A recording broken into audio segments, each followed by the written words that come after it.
The only thing that we're asking is that we have law enforcement that will show up when there is an actual crime.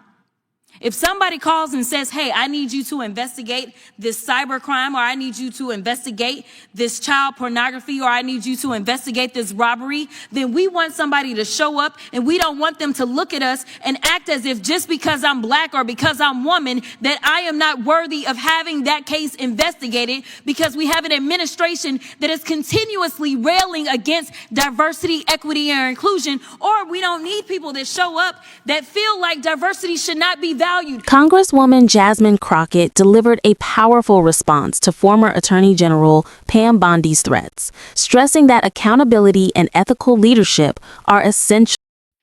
Let me tell you, one of the things that the chairman and I actually agree upon, we don't agree on a lot, is that we both know that there has been a sharp incline as it relates to threats upon our lives. Regardless of what side of the aisle you sit on, we both know and agree that as sitting members of Congress, we both are enduring more death threats than anybody should in this country. And I believe that it is because of the divisive rhetoric, and it is because of the selective enforcement of things. And so when we have, and I'm gonna be clear, because I had remarks and I'm going a whole other way. To have the sitting attorney general go on, and I'm gonna call it faux news. I know some of y'all love it, but it's fake to me. To have her go on Fox News and to then decide that she wanted to send a threat to me, it was wrong.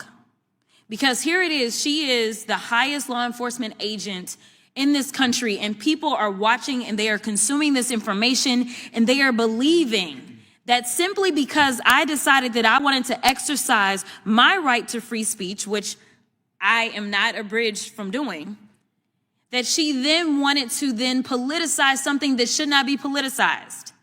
I don't like Elon Musk. I'm going to say it 50,000 times. I don't like him. I don't like that he going out there and he firing people. I think that he's a crook, because somehow the rest of us can't sit around and get whatever federal contracts we want. The rest of us can't sit around and get law enforcement and get them somehow ordained as federal law enforcement to protect him. The rest of us can't get our dealerships protected by the federal government. That is somebody that is operating above the law.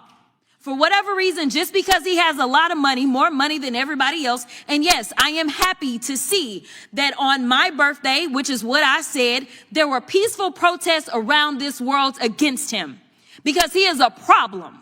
And so you never should have somebody that is sitting that high and is going to sit up here and threaten a sitting member of Congress when she knew good and well, if she watched the entire thing, that I specifically told protesters to make sure you consult with lawyers, just like I've told protesters over and over and over in the history of me advising people to go out and exercise their constitutional right. The fact that there are other sitting members that have received letters of threat from this new DOJ tells me that they are about retribution and they are not about following the law. The reason that our party, or I won't even say our party, our country is torn apart is because we can't even agree on right versus wrong. This should not be left versus right. The only thing that we're asking is that we have law enforcement that will show up when there is an actual crime. If somebody calls and says, hey, I need you to investigate this cyber crime, or I need you to investigate this child pornography, or I need you to investigate this robbery, then we want somebody to show up, and we don't want them to look at us and act as if just because I'm black or because I'm woman, that I am not worthy of having that case investigated, because we have an administration that is continuously railing against diversity, equity, and inclusion, or we don't need people that show up that feel like diversity should not be valued. That is why we should have somebody that may show up and looks like me. The final thing that I'll say, because you've been gracious, is this. When I first became a public defender, I had no criminal defense experience. And I walked in and I told my boss, Charlie, I said, listen, you should hire me. He said, why? I said, because I'm black. Charlie looked at me like I was crazy. And I said, let me tell you something. When I walk in, I'm going to walk in with a level of rapport and understanding that maybe some of my other colleagues will not. Charlie offered me my job. And I worked my butt off, and I worked really, really hard for all of my clients, not just those that look like me. And that is what it looks like to serve. Thank you. To protecting democracy and the rule of law. Crockett reminded viewers that our system depends on checks and balances. Congress makes laws, the executive enforces them, and the judiciary interprets them.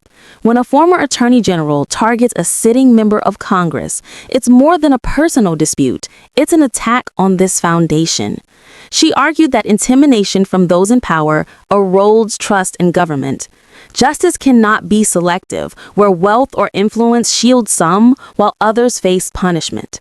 Using Elon Musk as an example, she highlighted how the problem goes beyond politics. It's about fairness, transparency, and integrity. Drawing from her background as a public defender, Crockett explained how her personal experiences shaped her fight for equal rights and representation.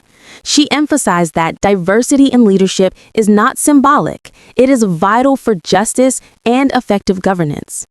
Crockett also warned against the misuse of law enforcement for political gain, insisting that federal agencies must protect citizens impartially.